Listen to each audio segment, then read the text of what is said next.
Assalamualaikum warahmatullahi wabarakatuh. Salam sejahtera bagi kita semua. Shalom, Om Swastiastu, Namo Buddhaya, dan salam kebajikan. Indonesia adalah negeri yang kaya. Sebagai generasi muda, kita berbuat untuk sebuah harapan yang tidak lagi dikeluhkan, tetapi diperjuangkan. Bukankah melelahkan jika selalu ikut tren, apalagi hanya agar dianggap keren? Sebagai generasi muda yang peduli terhadap negara dan bangsa, jadilah seorang pembaharu agar hidupmu lebih bermakna. Pemuda hari ini harus turun tangan, berkarya nyata, menjawab semesta Indonesia. Kami dari kelompok 3 kelas bahasa Indonesia 18 yang beranggotakan saya, Anang Ridwansyah dengan nomor NRP 5026211013 dari Departemen Sistem Informasi. Halo, perkenalkan nama saya Lutfi Hakim Irawan, NRP 5026211168 dari Departemen Sistem Informasi. Perkenalkan, saya Anissa Rahma dengan NRP 5026211040 dari Departemen Sistem Informasi. Halo, perkenalkan nama saya Grace Michelle Manuela dengan nomor NRP 5026211186 dari Departemen Sistem Informasi. Perkenalkan semua, nama saya Sen Girgo Alexander dengan NRP 5026211004 dari Departemen Sistem Informasi. Izinkan kami untuk melakukan presentasi yang berjudul Pengaruh Media Sosial Terhadap Bahasa di Kalangan Remaja Analisis Sosial. Tahukah Anda, bahasa telah mengalami perubahan seiring berjalannya waktu. Mulai saat sekitar tahun 3000 sebelum Masehi hingga sekarang, terdapat banyak perkembangan untuk bahasa seiring waktu.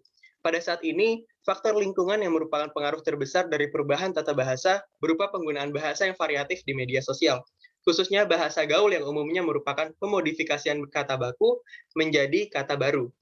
Ada beberapa poin penting yang akan dibahas, yaitu yang pertama, bahasa yang dimiliki oleh manusia memiliki ciri struktur kebahasaan yang unik. Karena bahasa yang dimiliki oleh manusia memiliki ciri struktur kebahasaan yang unik, kita dapat saling mengerti satu sama lain. Beberapa makna yang terdapat dalam bahasa baik lisan maupun tulisan memiliki keunikannya masing-masing. Salah satunya adalah bahasa gaul. Kemudian poin yang kedua, perkembangan teknologi semakin pesat. Semakin pesatnya perkembangan teknologi dan komunikasi turut mendistribusikan penggunaan bahasa gaul ke lingkup yang lebih luas. Munculnya bahasa gaul ini tentunya akan berpengaruh terhadap perkembangan bahasa. Kemudian poin yang ketiga, munculnya tren bahasa gaul di kalangan remaja. Kemunculan bahasa gaul memicu minat remaja untuk menggunakan tren bahasa dalam media sosial daripada bahasa Indonesia yang baik dan benar. Poin yang keempat, dampak perkembangan teknologi di kalangan masyarakat. Perkembangan teknologi ini membawa sebuah perubahan di masyarakat. Tentu hal ini mempengaruhi penggunaan bahasa, khususnya pada remaja untuk berkomunikasi dalam kehidupan sehari-hari. Kemudian poin yang kelima, media sosial memberikan pengaruh besar bagi kehidupan seseorang. Media sosial yang menjadi wadah pengembangan bagi anak remaja tidak dapat dipungkiri memiliki pengaruh besar bagi kehidupan seseorang. Tidak hanya memberikan dampak positif, tetapi juga memberikan dampak negatif jika media sosial tidak digunakan untuk hal yang semestinya. Baik, selanjutnya untuk metode penelitian, kelompok kami menggunakan metode penelitian kuantitatif disertai dengan observasi. Nah, dalam pengambilan data ini, kami menggunakan kuesioner berupa Google Form yang ditargetkan kepada remaja. Kuesioner ini berisi beberapa pertanyaan untuk mengetahui tingkat pemahaman remaja terhadap bahasa baku dan pendapat mereka mengenai pengaruh media sosial itu sendiri. Kemudian untuk observasi, kami melakukannya dengan mengamati serta memperhatikan bahasa yang digunakan oleh remaja dalam bermedia sosial. Selanjutnya akan dilanjutkan oleh teman saya. Untuk mendapatkan hasil penelitian pada kesempatan kali ini, kita pertama-tama melakukan observasi untuk media sosial yang konvensional digunakan oleh semua kalangan usia dan juga yang sedang tenar.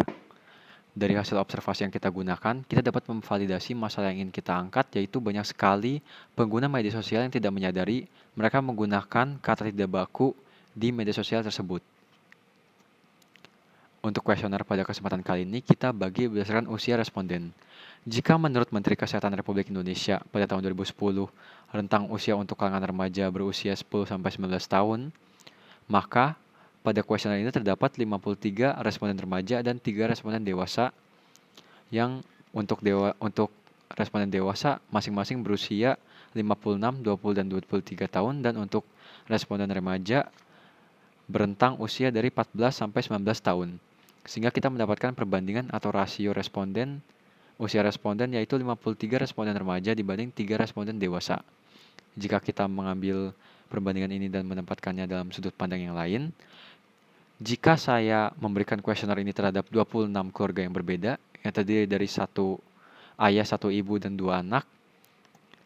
Kuesioner ini akan diisi oleh semua anak atau remaja pada keluarga tersebut dan hanya akan diisi oleh 3 orang tua dari 26 keluarga tersebut. Maka dapat kita simpulkan bahwa masalah ini lebih peka untuk kalangan remaja dibandingkan dewasa. Dalam kuesioner tersebut terdapat pemilihan kata baku atau tidak baku yang bentuk tidak bakunya sering kita lihat pada media sosial dari hasil observasi. Kata-kata yang kita gunakan untuk kuesioner ini seperti filsafat yang menjadi filosofi, antri yang menjadi antri, seriawan yang menjadi sariawan. Setelah kita memberikan 10 kata pemilihan kata baku atau tidak baku, didapatkan nilai tengah, orang menjawab 6 dari 10 kata baku dengan benar, dan dengan rata-rata 6,7 menjawab kata baku dari 10 pertanyaan pemilihan kata baku atau tidak baku. Sehingga dapat kita simpulkan bahwa masih banyak orang yang masih bingung memilih kata baku atau tidak baku, namun tidak separah dengan ekspektasi kita. Lalu selanjutnya, pada kuesioner kita memberikan pertanyaan, yaitu apakah media sosial berpengaruh terhadap bahasa, dan kita menginginkan alasan mereka. Jadi sebagian besar responden setuju bahwa media sosial berpengaruh terhadap bahasa dan dengan alasan seperti takut ketinggalan zaman, dan karena media sosial itu dapat berisi orang-orang dari berbagai negara dan berbagai daerah, dapat terbentuknya kata baku, kata tidak baku, dan kata gaul yang terbentuk dari daerah-daerah dan luar negeri. Dan juga ada faktor, jika menurut responden, jika kita melihat kata-kata tidak baku secara ulang-mengulang dalam suatu media sosial, kita dapat beranggapan bahwa itu merupakan kata yang baku, walaupun aslinya itu merupakan kata gaul atau kata tidak baku.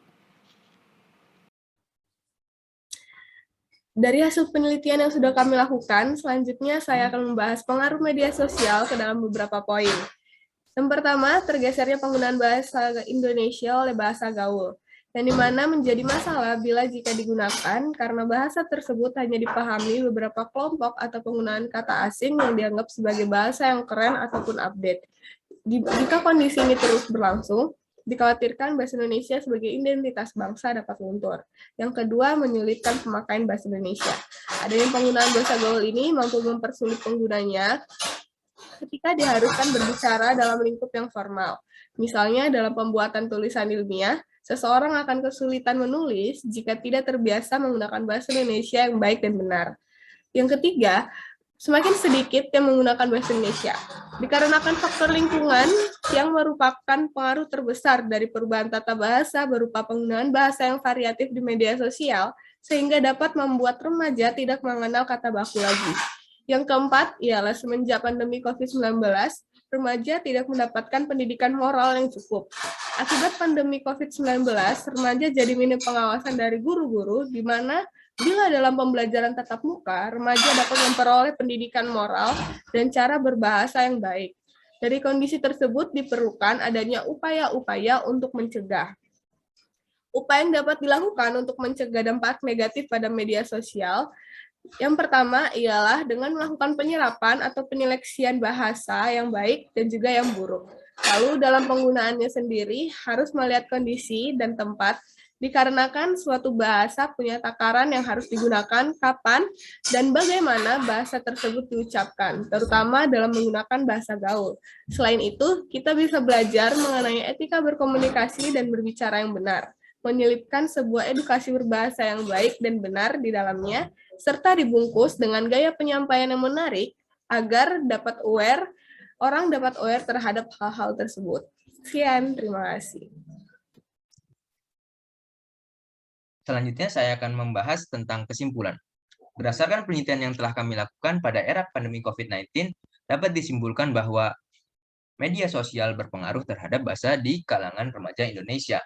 Hal ini dapat dilihat dari hasil kuesioner yang telah dibagikan kepada 56 responden yang masih diantaranya belum mengetahui kata baku dan masih menggunakan bahasa gaul di media sosial.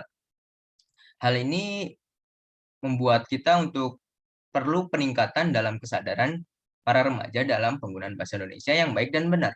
Dan perlu adanya pembelajaran tentang etika dalam berkomunikasi yang baik dan benar. Lalu untuk saran untuk penelitian selanjutnya adalah peneliti dapat meneliti variabel waktu, yaitu membandingkan penelitian saat pandemi dengan setelah pandemi. Selanjutnya, saya akan akhiri dengan sebuah pantun, burung kenari, burung cendrawasih. Mungkin cukup sekian dari kami, dan terima kasih. Wassalamualaikum warahmatullahi wabarakatuh.